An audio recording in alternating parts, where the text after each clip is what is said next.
As a new mom மின்னுக்கு Apollo பிராண்டோட diaper தான் ஃபர்ஸ்ட் ட்ரை பண்ணியிருந்தேன். பட் அன்ஃபார்ச்சுனேட்லி மின்னுக்கு ரேஷஸ் வந்துருச்சு.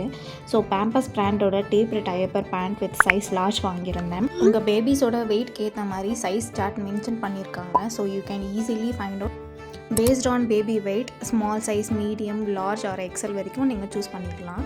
நான் பாப்பா 10 kg இருக்கிறதுனால லார்ஜ் சைஸ் யூஸ் பண்ணியிருந்தேன் வித் 50 பேண்ட்ஸ். பேக்கேஜோட சென்டரில் கட் பண்ணி ஃபோல்டு பண்ணால் இந்த மாதிரி க்யூட்டாக அரேஞ்ச்ஃபுல்லாக இருக்கும். சிங்கிள் பீஸ் நம்ம அப்படியே எடுத்து பேபிஸ்க்கு யூஸ் பண்ணிக்கலாம். ஆல்சோ பேம்பர்ஸில் எல்லோ வெட் லைன் இண்டிகேட்டர் இருக்கிறதுனால வெட் ஆகிடுச்சா நம்ம ஈஸியாக கண்டுபிடிச்சிக்கலாம்.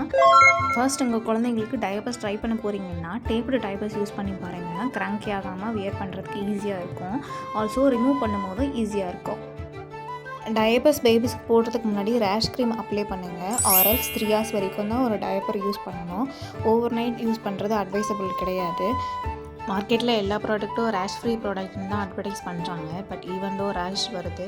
ஸோ ரேஷ் க்ரீம் அப்ளை பண்ணுங்கள். ஆர்எல்ஸ் வேறு பிராண்ட் ட்ரை பண்ணி பாருங்கள்.